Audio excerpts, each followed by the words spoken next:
Hello and welcome to Byju's Exam Prep IAS. Let's get started and look into our daily quiz. Let's look into the first question.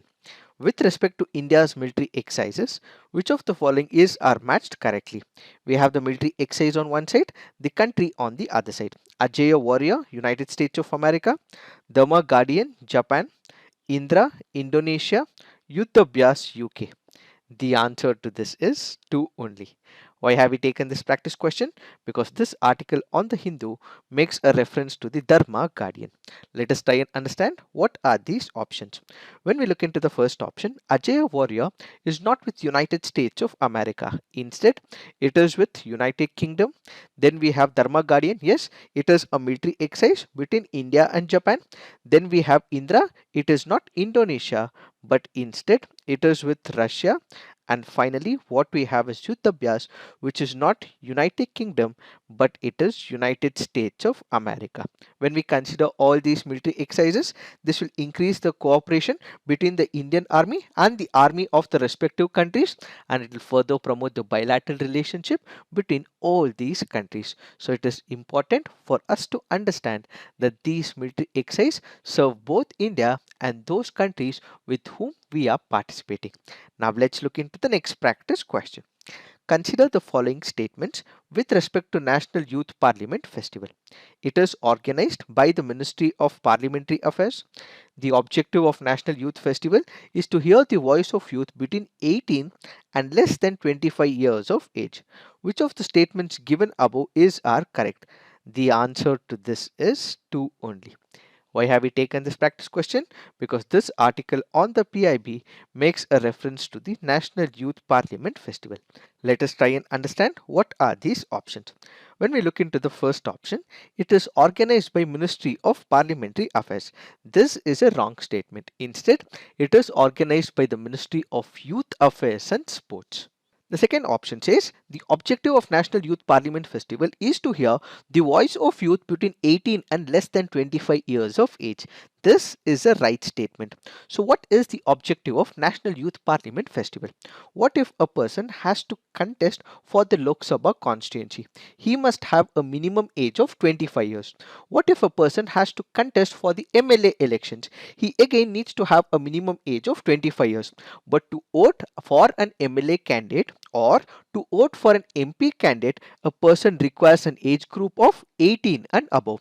But between 18 to 25, he is politically active. He would be able to vote, but he would not be able to contest for the MLA as well as the MP elections. So during this particular period, between 18 to 25, to hear what are the voices of the youth is what we have the National Youth Parliament Festival.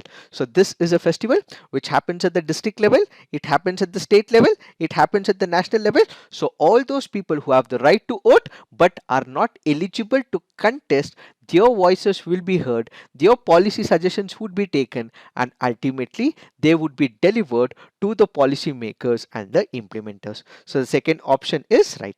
Now let's look into the next practice question. Which of the following statements are correct with respect to Kundankulam nuclear power project?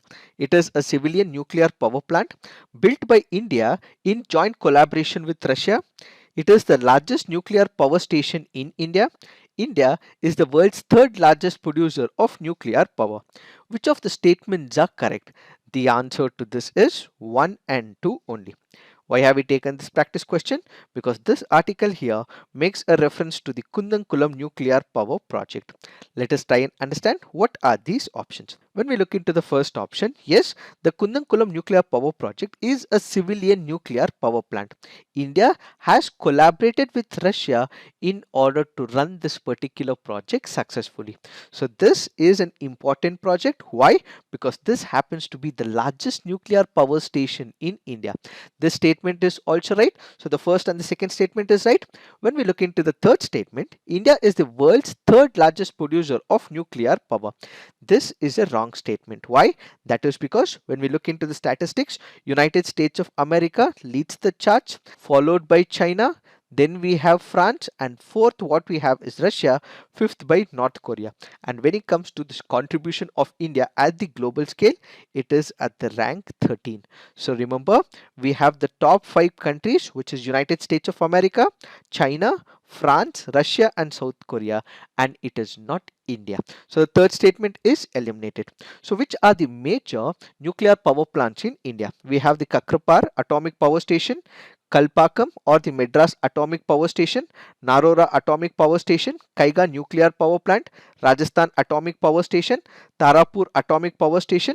Then we also have Kundankulam Nuclear Power Station, where it is the largest when it comes to India. Now, as part of the assignment, you have to put on the comment section which is India's first indigenously constructed nuclear power station amongst all these operational nuclear power plants in India. Now let's look into the next practice question. Consider the following statements with respect to cabinet committees. Cabinet committees find a mention in the constitution. All committees except Cabinet Committee on Accommodation and Cabinet Committee on Parliamentary Affairs are headed by Prime Minister. Which of the statements given above are correct? The answer to this is 2 only. Why have we taken this practice question? Because this article on the Hindu makes a reference to the appointments committee of the cabinet. So what are the different cabinet committees that we have? We have the appointments committee of the cabinet, cabinet committee on economic affairs, cabinet committee on political affairs, cabinet committee on investment and growth, cabinet committee on security, cabinet committee on parliamentary affairs, cabinet committee on employment and skill development, and cabinet committee on accommodation. Does the cabinet committee find a mention in the constitution? No, it does not have any mention in the constitution. So the first statement is wrong. When we look into the second statement, yes, it is right. All committees except Cabinet Committee on Recommendation and Cabinet Committee on Parliamentary Affairs are headed by the Prime Minister. Now, as part of the assignment, you have to put on the comment section who heads the Cabinet Committee on Accommodation, who heads the Cabinet Committee on Parliamentary Affairs. We would have a minister who would be designated a particular role. Who is heading this Cabinet Committee is what you have to put on the comment section. Now, if you look into the Cabinet Committees, the Cabinet Committee varies from members to about 3 to 8. They usually include only the Cabinet Ministers, but non-Cabinet Ministers can also be included as part of the membership. Apart from the ministers in charge of the subjects, other senior ministers can also be included as well, and such committees are usually chaired by the Prime Minister. At times, other cabinet ministers like Home, Finance, etc. can also be chairperson, but if the Prime Minister is a member of the committee, by default he would head that particular committee. So these are some of the important stats with respect to the cabinet committee. Remember, the cabinet committee does not find a mention in the Constitution of India. Now let's look into the next practice question. At the national level, which ministry is the nodal agency to ensure effective implementation of the Scheduled Tribes and Other Traditional Forest Dwellers Recognition of Forest Rights Act of 2006? Ministry of Environment, Forest and Climate Change, Ministry of Panchayati Raj, Ministry of Rural Development, Ministry of Tribal Affairs. The answer to this is Ministry of Tribal Affairs. This happens to be a previous year question from the year 2021. So remember, when we are speaking about the Forest Rights Act, just because there is forest in it, we shouldn't be going for the Ministry of Environment, Forest and Climate Change, but instead what is the agenda of this particular act has to be taken into picture. So because the major agenda is to take care of the tribal rights, it is being implemented or it is enforced by the Ministry of Tribal Affairs. Now let's look into the next practice question. This question was discussed on 8th of March 2022. We had given a question on 8th of March daily quiz, and the question was in reference to the book Deshar Katha. The answer that we had given was 1, 2 and 3, but this is not the right answer. We regret for this inconvenience. The answer should have been 1 and 2 only and not 1, 2 and 3. Why? That is because the use of Desh was not in specific context to the region of Bengal, but it is with respect to the larger picture of India. Since it is not speaking only about Bengal, but in reference to the larger picture of India, the answer to this would be 1 and 2 and not 1, 2 and 3. as discussed on 8th of March 2022. Now let's look into the fact of the day. The fact of the day for today's discussion is gig economy. Let us try and understand what is this gig economy, what is the platform workers, what are the pros and cons with respect to the gig based economy. So what is this gig economy? We have the traditional part of economy. What happens? You have the employer and the employee relationship. Who is an employer? It is that person who runs the organization. This employer has to recruit people. So what does he do? He recruits the people, and such a recruitment is on a basis of permanent employment. What is this permanent employment? This means that the person is not contractual. His work is not just obligated for 1 or 2 days or for a week or for a month, but instead there is a commitment from the employer that this employee will be working for that organization for a longer period of time. That is what is called as traditional based employment. But what we now have is called as the gig based employment, or the economy which is based on gig workers. What do we mean by it? Nowadays we have number of platforms. Let's say for example Zomato. We have platforms like Flipkart, or let's say Amazon or Ola, where a platform is created. This platform is created whereby the employer, that is Amazon, employs these people not as a permanent employee but for a specific period of time. It can be one day, it can be one week, it can be a month. That is what is called as platform worker. So a gig worker is a person who is recruited for an hourly basis or for a part-time job or for a temporary period, and when the platform is hosted where these people are working via this platform, such platform workers are given job for a specific period of time. The platform can be Zomato, it can be Amazon, it can be Flipkart, it can be Swiggy. So a platform is created where I as a person or any person as an individual are giving their work for this platform on an hourly basis, weekly basis, monthly basis, so that they can get their salary. So in the traditional system, what we had is a permanent relationship between the employer and the employee. And when it comes to the gig workers or the platform workers, it is not permanent in nature, it is temporary in nature. So those workers who are working part time for a brief period of time with no permanency are called as the gig platform workers. What are the pros and cons with respect to the gig economy? When it comes to the pros, it offers flexibility to the workers.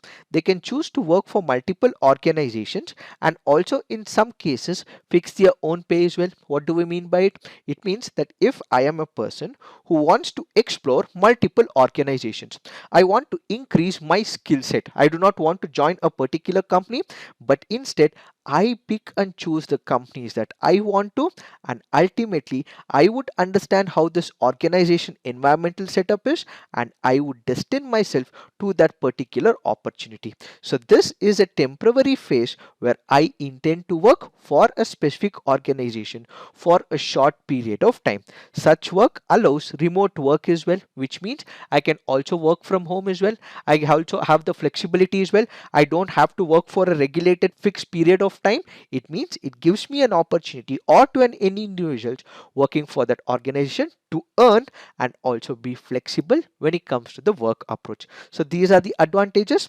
But when it comes to the platform workers, they also have their own concerns as well.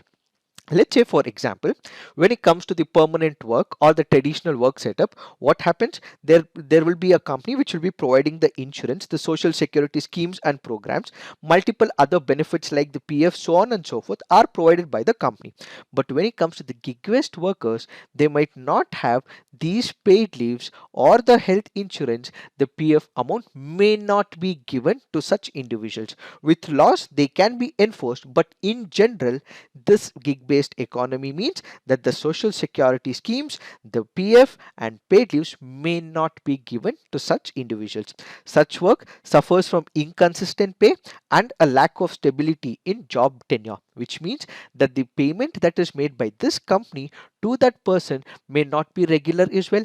It may not be in a permanent way as well, and ultimately this person may not be able to have commitment when it comes to his work. Added to it, there is no job tenure when it comes to the permanent employment. You might have a job permanency which can be about 3 years, 4 years, and you would decide when you would want to quit that particular company. But in this particular case, there is a lot of inconvenience due to instability when it comes to the job prospects.